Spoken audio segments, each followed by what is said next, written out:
Assalamualaikum warahmatullahi wabarakatuh. Perkenalkan, saya Alfia Prasti Aprilia dengan NIM 5301002100091. Pada pertemuan kali ini saya akan membahas tentang Kiai Haji Ahmad Dahlan. Yang pertama, kita akan membahas tentang biografi Kiai Ahmad Dahlan dan perjuangannya. Kiai Haji Ahmad Dahlan juga dikenal sebagai Muhammad Darwis, yang lahir pada 1 Agustus 1868 di Yogyakarta.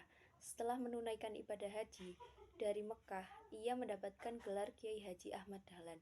Ia adalah anak keempat dari 7 bersaudara dan merupakan keturunan ke-12 dari Maulana Malik Ibrahim, yang salah satu wali songo penyebar agama Islam di Jawa. Ayahnya, Kiai Haji Abu Bakar bin Kiai Haji Sulaiman, adalah seorang ulama dan khatib di Masjid Besar Kesultanan Yogyakarta. Sedangkan ibunya, Sri Aminah, adalah putri dari Haji Ibrahim, penghulu Kesultanan Yogyakarta Hadiningrat pada masa tersebut. Ahmad Dahlan dibesarkan di Kauman, sebuah kampung dengan lingkungan keagamaan yang sangat kuat, namun tidak dapat masuk ke sekolah yang dikelola oleh pemerintahan jajahan karena ia dianggap orang kafir. Pendidikan awal Muhammad Darwis didapatkan dari ayahnya tentang membaca tulis Al-Quran dan pengetahuan agama Islam. Setelah itu, ia belajar kepada beberapa ulama termasuk Kiai Haji Muhammad Soleh mengenai pengetahuan fikih, Kiai Haji Mohsin pengetahuan nahwu, dan lain-lain. Selanjutnya, latar belakang berdirinya Muhammadiyah. Muhammadiyah adalah gerakan modernis Islam yang paling berpengaruh di Indonesia. Gerakannya didasari pada sumber pokok ajaran Islam, yaitu Al-Quran dan As-Sunnah. Sekalipun tidak anti-mazhab, namun Muhammadiyah tidak mengikatkan dirinya pada suatu mazhab. Dalam memahami dan melaksanakan ajaran Islam, Muhammadiyah mengembangkan semangat tajdid dan ijtihad, serta menjauhi taklid. Pada waktu Muhammadiyah didirikan, keadaan masyarakat Islam sangat menyedihkan, baik dalam bidang politik, ekonomi, sosial, maupun kultural akibat penjajahan Belanda di Indonesia. Melihat kondisi masyarakat demikian, ini menimbulkan keprihatinan bagi beberapa orang tokoh masyarakat, hingga terbentuklah beberapa organisasi-organisasi yang bertujuan untuk mengubah masyarakat, terutama untuk membina dan mendidik masyarakat dengan semangat kebangsaan agar bebas dari penjajahan. Muhammadiyah sebagai gerakan Islam di Indonesia lahir dan ditetapkan pada tanggal 8 Dzulhijjah 1330 Hijriah. Lebih tepatnya 18 November 1912. Muhammadiyah sebagai gerakan pembaharuan Islam di Indonesia dipelopori oleh Kiai Haji Ahmad Dahlan. Organisasi Muhammadiyah merupakan organisasi terbesar kedua setelah Nahdlatul Ulama di Indonesia. Maksud dan tujuan organisasi Muhammadiyah sebagaimana dalam ADART ialah menegakkan dan menjunjung tinggi agama Islam sehingga terwujud masyarakat hingga yang sebenar-benarnya.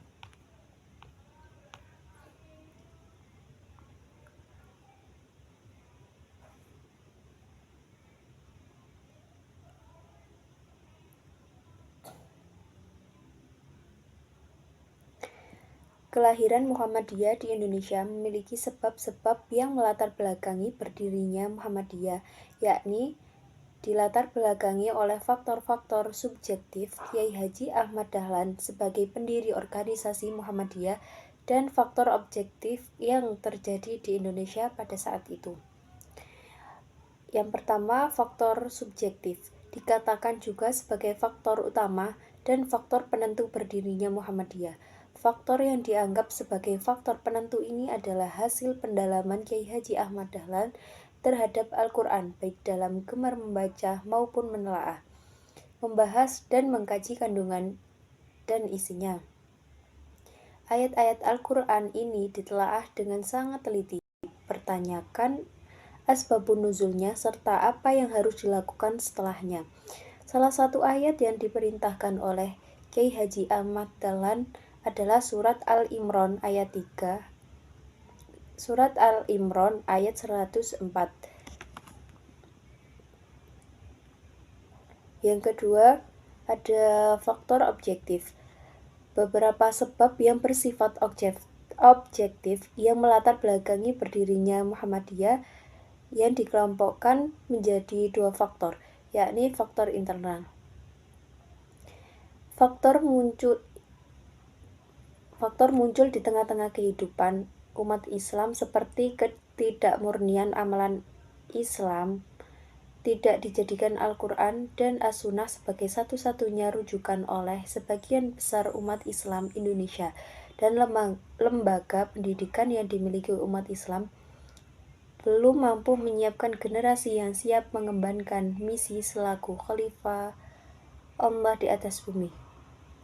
Yang kedua, faktor eksternal, yakni penyebab yang ada di luar tubuh masyarakat Islam Indonesia, seperti semakin meningkatnya gerakan kristenisasi di tengah-tengah masyarakat Indonesia, penetrasi bangsa-bangsa Eropa, terutama bangsa-bangsa Belanda ke Indonesia, pengaruh dan gerakan pembaharuan dalam dunia Islam.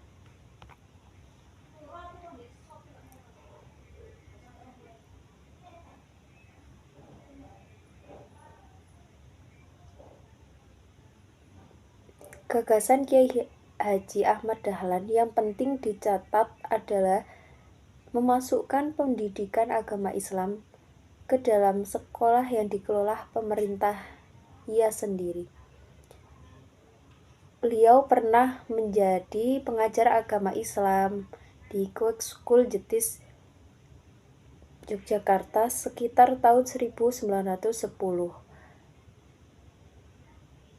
Sabtu sore dan Minggu pagi. Namun, peristiwa itu merupakan peristiwa yang pertama agama Islam diajarkan di sekolah tersebut. Pembahasan terakhir tentang pemikiran Kiai Haji Ahmad Dahlan dalam konsep pembaharuan pendidikan. Pembaharuan yang dilakukan oleh Kiai Haji Ahmad Dahlan dalam bidang pendidikan dilatar belakangi oleh keprihatinan terhadap keterbelakangan umat Islam.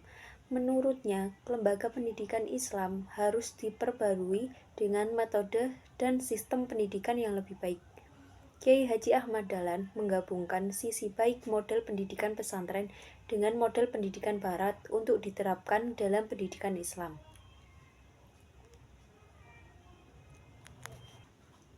Selanjutnya mengenai sistem pendidikan. Persyarikatan Muhammadiyah mendirikan sekolah yang serupa dengan pemerintahan kolonial Belanda, tetapi tidak sama kurikulumnya. Perbedaannya di sekolah Persyarikatan Muhammadiyah ada mata pembelajaran Al-Quran. Pendirian sekolah pada masa itu mengikuti sistem sekolah yang didirikan oleh pemerintah kolonial Belanda. Perserikatan Muhammadiyah lebih fokus pada upaya penggadaan tenaga guru. Didirikanlah Quick School. Dengan tersedianya tenaga guru, maka diperbanyaklah pendirian sekolah-sekolah Muhammadiyah. Pilihan yang demikian ini disebabkan mayoritas pribumi saat itu adalah umumnya buta huruf Latin. Untuk tujuan pendidikan, diungkapkan di dalam bukunya Suito dan Fauzan bahwa tujuan pendidikan untuk membentuk manusia yang alim dalam ilmu agama, berpandangan luas, dengan memiliki pengetahuan umum, siap berjuang mengabdi untuk Muhammadiyah dan menyantuni nilai-nilai keutamaan dalam masyarakat. Untuk materi pembelajaran yang disampaikan meliputi beberapa pembahasan. Yang pertama ada akidah. Pembelajaran pokok yang diajarkan kepada masyarakat ialah berkenaan dengan tauhid, yakni mengesahkan Allah dan mengikuti sunnah Rasulullah SAW sebagai nabi akhir yang Allah utus kepada umat manusia di bumi dan mengajak masyarakat untuk meninggalkan kesyirikan dan penyakit-penyakit yang dinamakan TBC, tahayul, bid'ah, dan khurafat. Selanjutnya ibadah, karena ibadah merupakan sebuah kewajiban dan kebutuhan manusia, bahwa tujuan penciptanya ialah untuk beribadah kepada Allah, Tuhan, untuk mengajarkan persoalan-persoalan mengenai ibadah. Yang ketiga, akhlak. Persoalan akhlak sangat diperhatikan betul oleh Kiai Haji Ahmad Dahlan. Akhlak seorang muslim harus tercermin di dalam perilaku kehidupannya, baik ketika sendirian maupun di hadapan umum. Pengajaran akhlak terbagi ke dalam beberapa hal, yakni akhlak kepada diri sendiri, akhlak kepada Allah, akhlak kepada kedua orang tua, akhlak kepada manusia lain atau sosial, akhlak dan akhlak kepada alam. Yang terakhir adalah muamalah. Kiai Haji Ahmad Dahlan juga mengajarkan pula tentang unsur-unsuran yang berkaitan dengan dunia, yaitu tentang muamalah, dengan tujuan untuk melangsungkan kehidupan manusia yang sejahtera di dunia, yakni baldatun thayyibatun wa rabbun ghafur, sebuah negeri yang subur dan makmur, adil dan aman.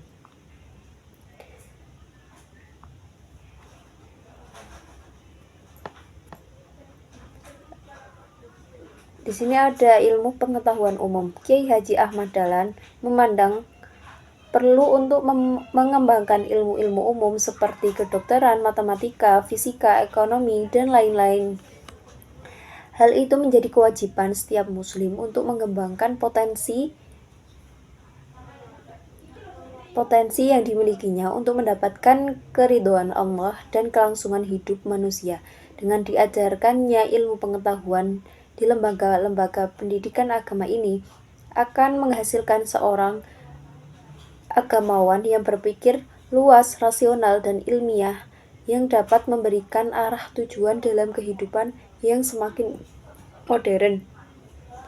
Untuk metode pengajaran, di dalam menyampaikan materi pengajaran, Kiai Haji Ahmad Dahlan bukan hanya menyampaikan materi berdasarkan teks-teks saja, namun menyampaikan pengajaran yang kontekstual kepada jamaah ataupun masyarakat saat ini. Seperti halnya dalam pengajaran teologi Al-Maun yang disampaikan secara berulang-ulang hingga murid-muridnya merasa bosan dan menanyakan maksudnya kepada Kiai Haji Ahmad Dahlan.